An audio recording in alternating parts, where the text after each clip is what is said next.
Good afternoon, everyone. Welcome to today's live chat, a heartfelt and enlightening conversation with Beena Kullup, a light and distance healing practitioner known for a gentle guidance on emotional awareness and inner healing. In this live session, we'll explore how communication shapes our relationships, how emotional energy influences what we say and how we listen, and how we can build stronger, more loving connections through understanding and empathy.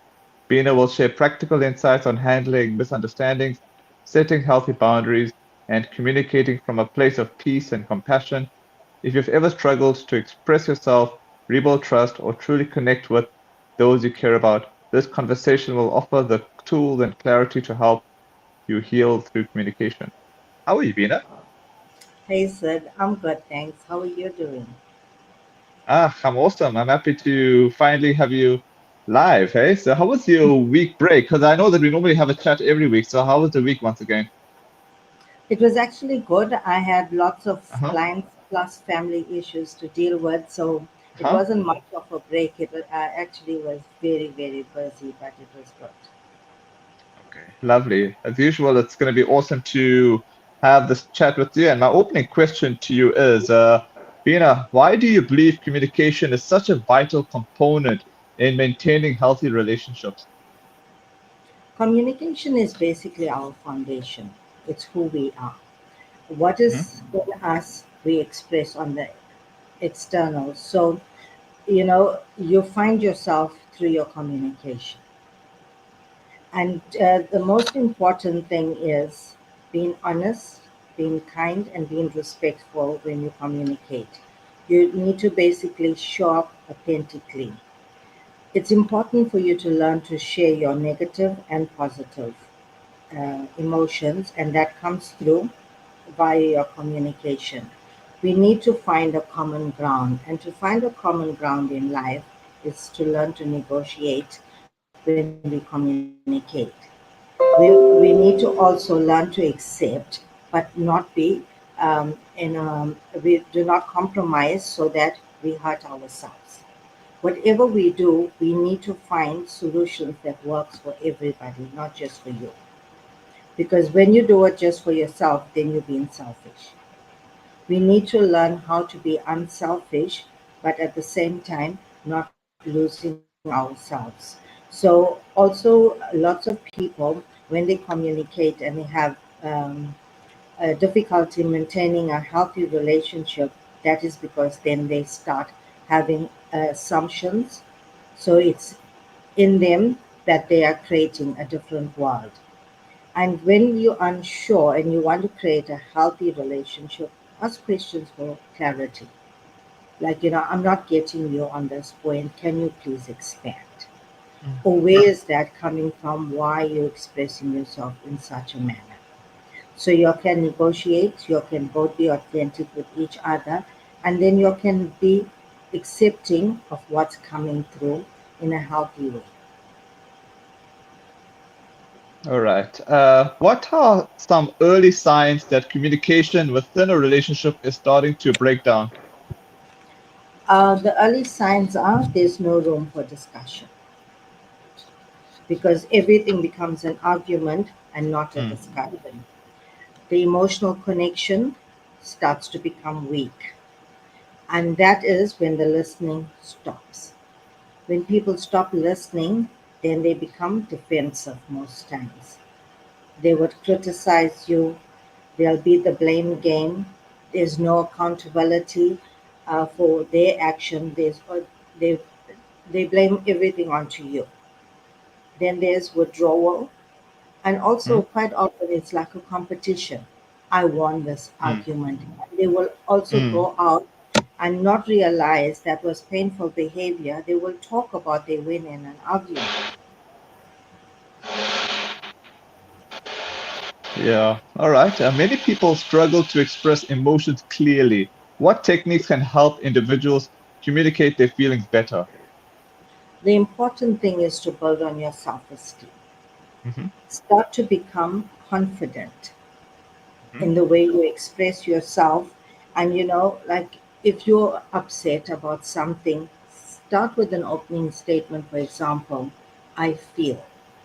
mm, and then you take it forward so the person understands where you're coming from.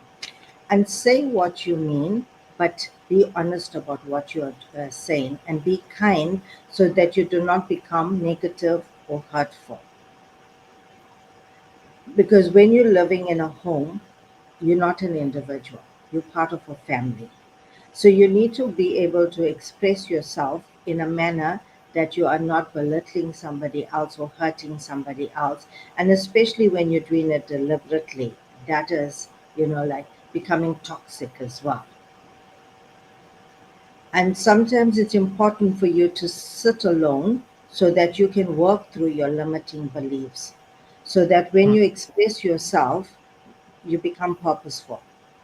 Because we must remember everything starts with us and ends with us.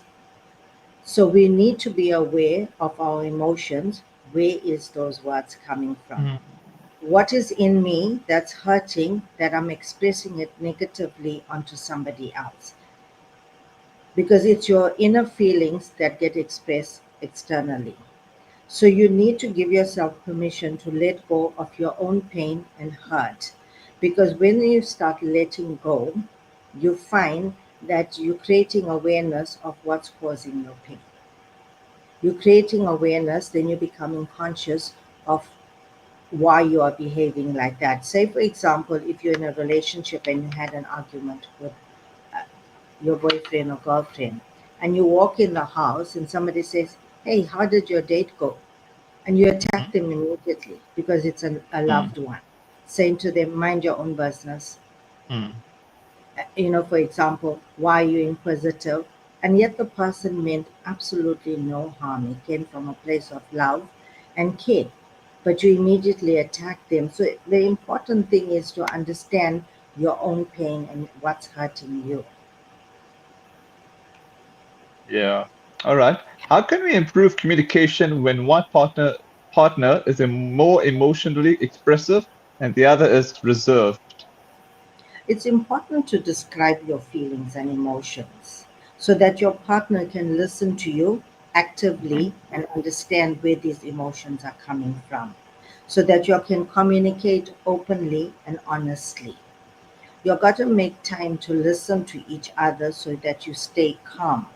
You stay focused in your communication because it's so important to be kind, because mhm, most times when people are emotional, it becomes an attack, not a conversation.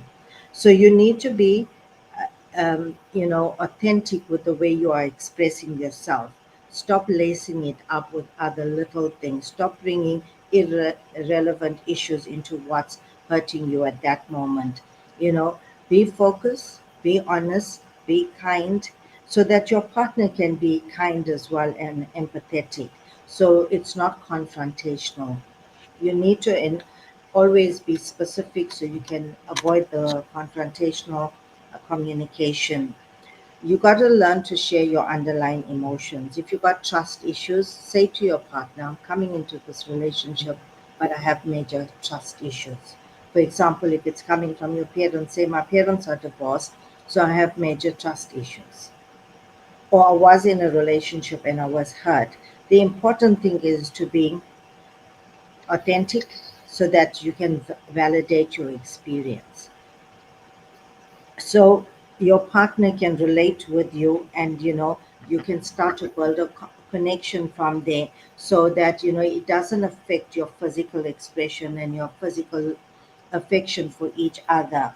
And also in relationships, it's important to have a safe place where you can share and be kind and say to each other, "I'm grateful I have you as my mm. partner.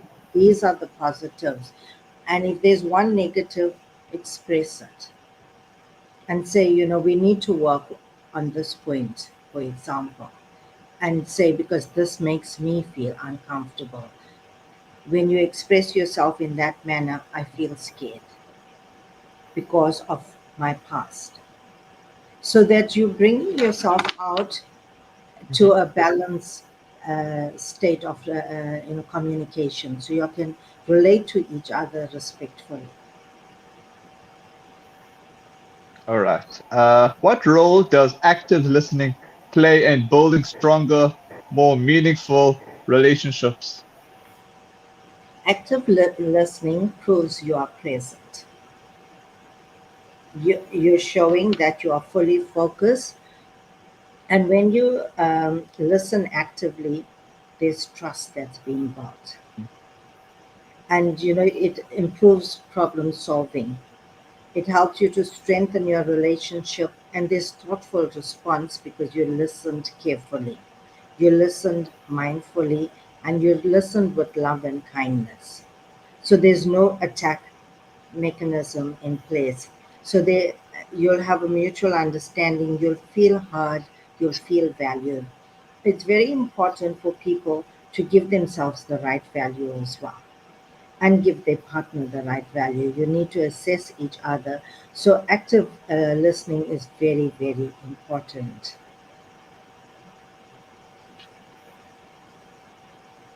All right.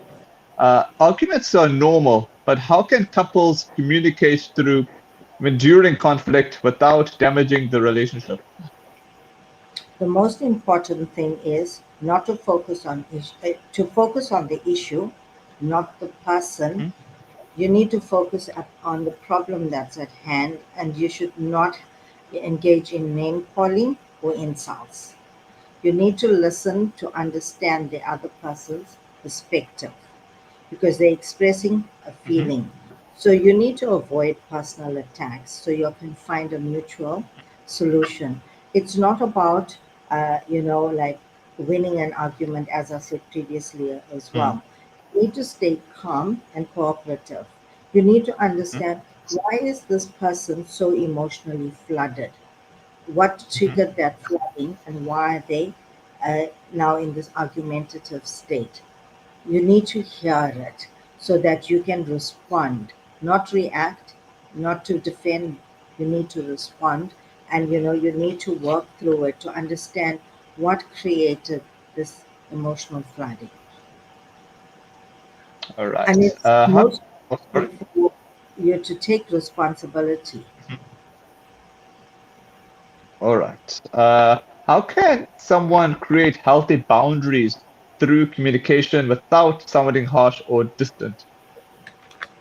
Healthy boundary is to understand your own needs and your own limitation.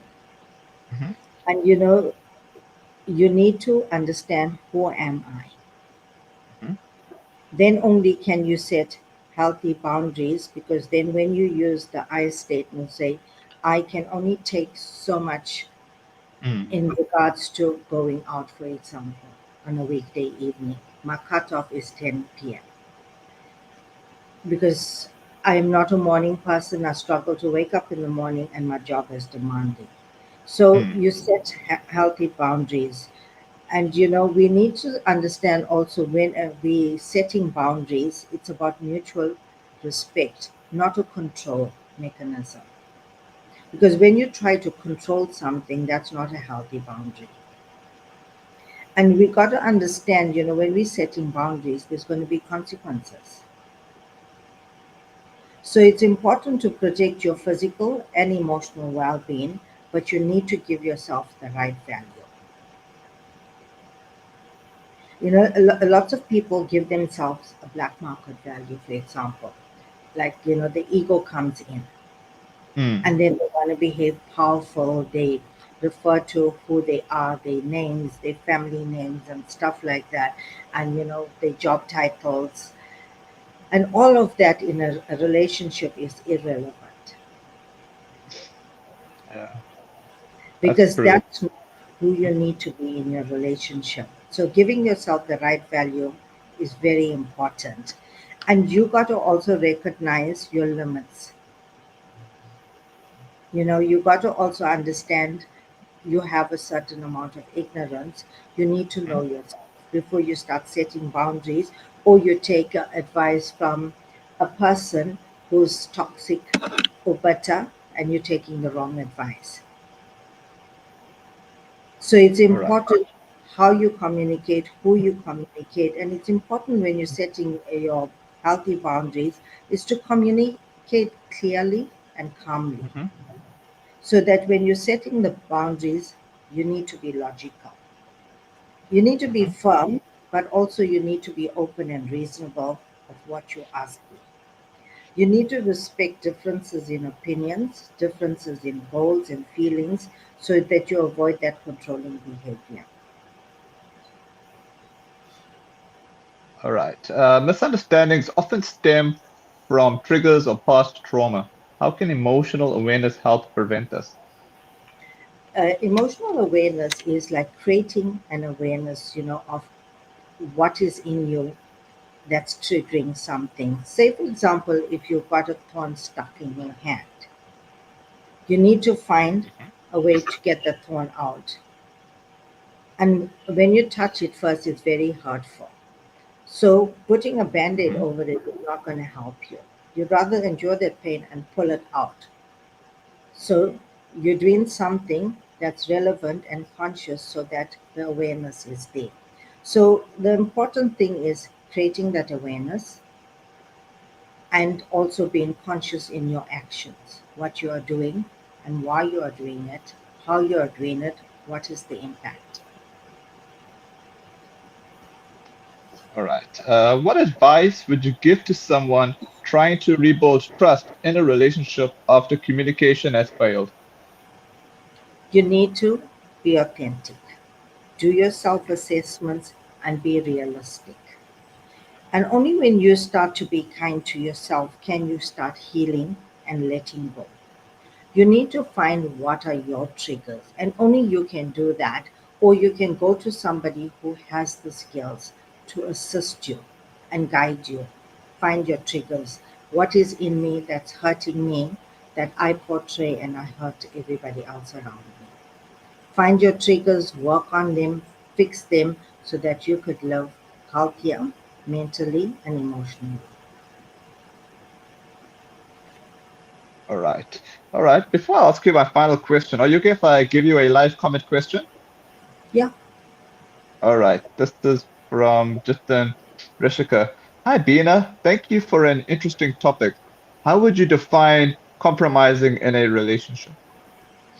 compromising in a relationship can be very dangerous because it makes you a lesser being most times. So, the important thing is to have a discussion in that relationship.